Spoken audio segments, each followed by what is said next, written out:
पाकिस्तान और सऊदी अरब के साथ मुश्तरका मुआहिदा ईरान के खिलाफ नहीं। तुर्क वजीर खारजा हाकान फिदान कहते हैं दिफाई मुआहिदा तकनीकी एतबार से नेटो मुआहिदे की शिक 5 से मुमासलत रखता है। मरकजी सेक्रेटरीट और नेटो मॉडल की तर्ज पर एक वजारती कमेटी तश्कील दी जाएगी। मुमकिन है दिफाई मुआहिदे में मिस्र भी शामिल हो जाए।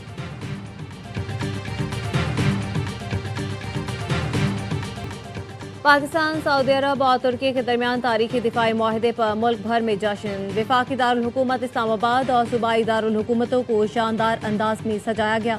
शारा दस्तूर समेत इस्लामाबाद की मरकजी शाहराहों पर तीनों मुल्कों के परचम लहराए गए। खुसूसी पोर्ट्रेट भी आवेजा। इलेक्ट्रॉनिक बिल बोर्ड पर मुआहिदे के अहम निकात भी उजागर। मक्का बाहमी दिफाई मुआहिदे पर खुसूसी नगमा हम सब एक हैं जारी कर दिया गया।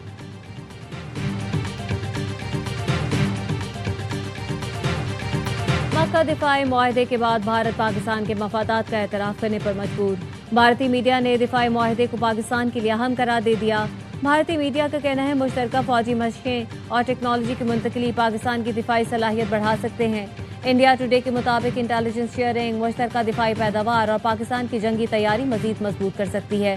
पाकिस्तान को तुर्की के जदीद ड्रोन टेक्नोलॉजी और इलेक्ट्रॉनिक वॉरफेयर सलाहियतों में आसानी होगी।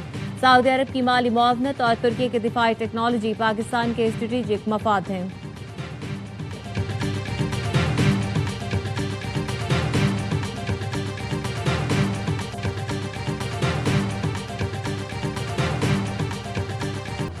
मीर रजा को गोली पीछे से लगी, जिस्म पर तशद्दुद के निशान पाए गए। दूसरे पोस्टमार्टम की इब्तदाई रिपोर्ट सामने आ गई। मीर रजा की पसलियां टूटी हुई थी। पुलिस सर्जन के 14 सवालों के जवाब भी मिल गए। नौजवान ताजिर मीर रजा की कब्र कुशाई अहले खाना की मौजूदगी में की गई। मेडिकल बोर्ड ने पोस्टमार्टम मुकम्मल किया। मैजिस्ट्रेट की निगरानी में नमूने हासिल किए। मीर रजा के वालिद का भी DNA सैंपल ले लिया गया। तफ्तीशी ज़राए का कहना है कब्र कुशाई के दौरान हासिल तमाम नमूनों को महफूज कर लिया गया। जामे कराची के फॉरेंसिक लैब में तमाम सैंपल्स कल जमा करवाए जाएंगे।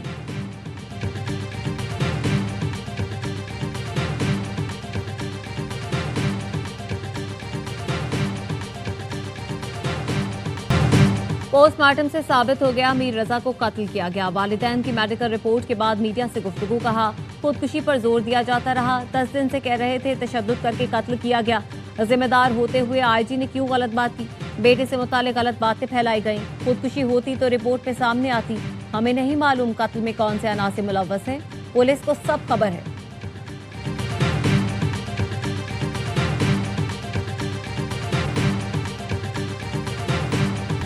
पुलिस तफ्तीश करने के बजाय अहले खाना को हिरासत कर रही है। उन्हें डर है कि कहीं कातिल न पहुंच जाए।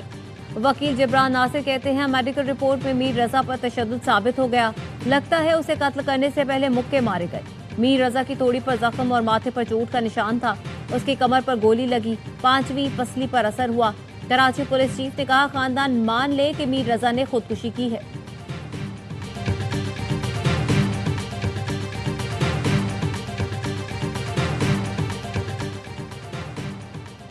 मीर रजा केस की तहकीकाती कमेटी तहलील। 5 रुकनी नई तहकीकाती कमेटी बनाने का फैसला। तहकीकाती committee DIG crime and investigation Aamir Farooqui की सरबराही में बनाई जा रही है। पुलिस हुकाम के मुताबिक तहकीकाती कमेटी में SSP CTD इरफान बहादुर, SP कोरंगी और SP सेंट्रल इन्वेस्टिगेशन भी शामिल होंगे।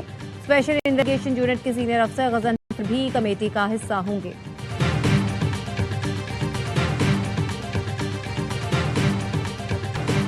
मीर रजा अली की पुरअसरार मौत से क्या कोई माली लेन देन का मसला भी जुड़ा है? कई सवालात उठ गए। खुद मीर रजा और वालिद की ऑडियो कई सवाल उठा रही है। वालिद ने नूर नामी शख्स को मुखातिब करके रकम के बंदोबस्त का जिक्र किया। मीर रजा के सामने आने वाली ऑडियो भी किसी भारी रकम का तस्करा है। क्या मीर रजा और मुतालिका अफराद के दरमियान कोई माली लेन देन था? ये रकम किस मकसद के लिए दी या ली गई? क्या लेन देन इशू पर फरीकैन में कोई इख्तलाफ हुआ था? क्या मीर रजा ने किसी शख्स से अपनी रकम वापस मांगी थी? वाक़े से पहले क्या लेन देन पर कोई झगड़ा या तलखी हुई? क्या पुलिस को इस माली तनाज़ुर से मुतालिक कोई दस्तावेजी या डिजिटल सबूत मिला? क्या मीर रजा के मोबाइल या दीगर रिकॉर्ड से किसी माली तनाज़ुर की निशानदेही हुई?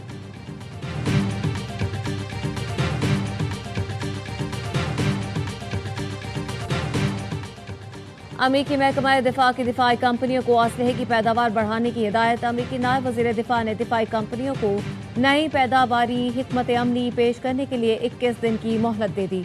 वॉशिंगटन पोस्ट ने अपनी रिपोर्ट में लिखा, पेंटागन के मुताबिक ईरान जंग के बायस अमेरिकी हथियारों के ज़खायर पर शदीद दबाव है। वजीर दिफा स्टीव फाइनबर्ग ने दिफाई कंपनियों को पैदावार और तरसील में तेजी से इजाफा करने के अहकाम जारी कर दिए।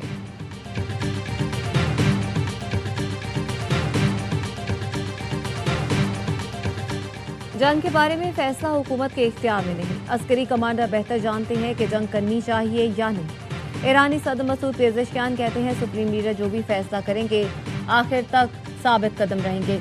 ईरानी सदर ने मजीद कहा, मुमकिन है किसी दिन मुझे भी शहीद कर दिया जाए। ईरान की तारीखी मज़ाहमत ने अमरीका को मुज़ाकरात पर मजबूर किया। दुश्मन मिसाइलों से ईरान को नहीं झुका सकता। इख्तलाफात पैदा करके मुल्क कमज़ोर करने की कोशिश कर सकता है। मौजूदा हालात में कौमी इत्तेहाद मुल्क का सबसे कीमती असासा है। यकजहती बरकरार रखने के लिए बाज़ मामलात में समझौता करना होगा।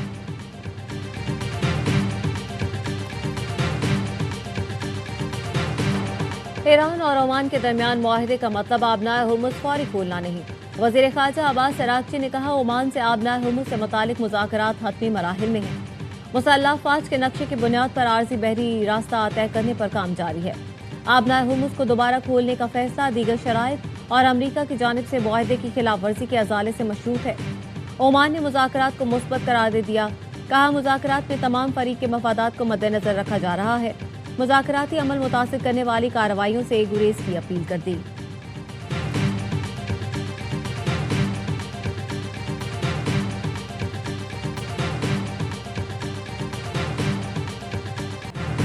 ईरान ने आबनाए हुर्मुज़ से ज़्यादा तेल की तरसील की इजाज़त देने का इंदिया दे दिया। अमेरिकी नायब सदर जेरी वेंस का कहना है, उम्मीद है खलीज से तेल और गैस की तरसील इसी सतह पर बहाल होगी जो तनाज़ुर शुरू होने से पहले थी। ईरानी निज़ाम में बाज़ हल्कों की जानिब से आबनाए हुर्मुज़ से गुजरने वाले जहाज़ों से फीस लेने की बातें सामने आई हैं। ईरानी हुकाम ने वाज़ेह किया है कि आबनाए हुर्मुज़ से गुजरने वाले जहाज़ों पर फीस आयद करने का कोई मंसूबा नहीं। अब देखना होगा आबनाए हुर्मुज़ के मामले पर ईरानी हुकाम अमली तौर पर क्या इक़दाम करते हैं।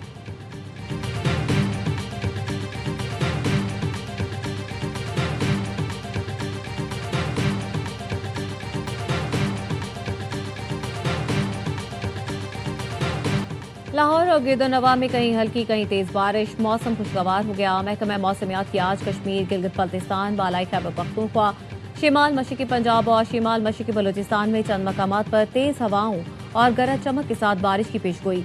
कराची समेत सिंध के साहिली इलाकों में मतला जुज़वी अब्र आलूद रहने और बूंदाबांदी का इम्कान है।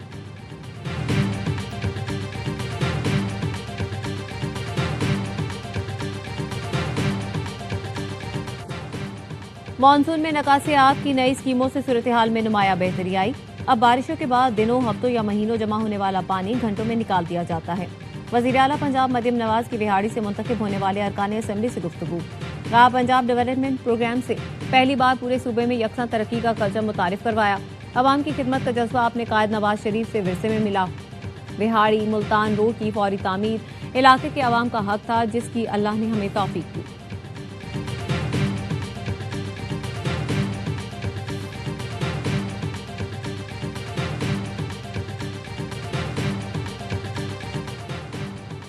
सदर आसिफ अली जरदारी से वजीर दाखिला मोहसिन नकवी की मुलाकात। लाहौर में होने वाली मुलाकात की मेजबानी साबिक वफाकी वजीर गौहर एजाज ने की। सदर आसिफ अली जरदारी से बिलावल हाउस लाहौर में क़याम के दौरान पार्टी के मरकजी सूबाई क़यादत की मुलाकातें मुतवक्के। मुल्क के मौजूदा सियासी सूरत हाल के हवाले से मुशावरत की जाएगी।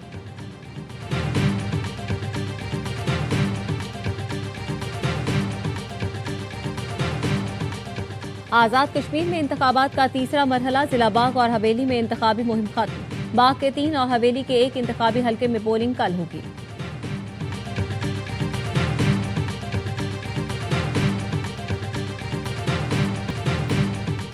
पाकिस्तान वेट लिफ्टिंग को मुश्किल दौर से निकालने की जिम्मेदारी मास्टर्स वेट लिफ्टिंग के सदर अरशद खान को सौंप दी गई।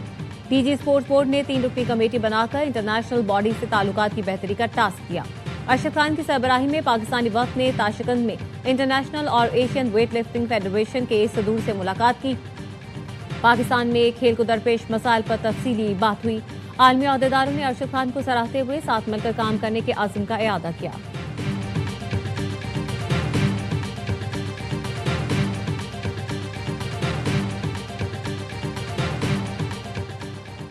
इंटरनेशनल न्यूक्लियर साइंस ओलंपियाड में पाकिस्तानी टीम की शानदार कामयाबी, 1 गोल्ड और 2 सिल्वर मेडल जीत लिए। जद्दा में मुनक़िदा ओलंपियाड में 19 मुल्कों के तलबा ने शिरकत की। लाहौर के मोहम्मद अली ने तलाई तमगा सीने पर सजाया। रावलपिंडी के मोहम्मद उस्मान और कराची की सीरत फातमा ने चांदी का तमगा अपने नाम किया। और यौम आज़ादी की मुनासबत से ISPR ने बलोची ज़बान में खूबसूरत नगमा पाक ए वतन जारी कर दिया। मुल्क भर में जश्न आज़ादी मनाने की तैयारी, शहर शहर सब्ज़ हिलाली परचमों और झंडियों की खरीदारी।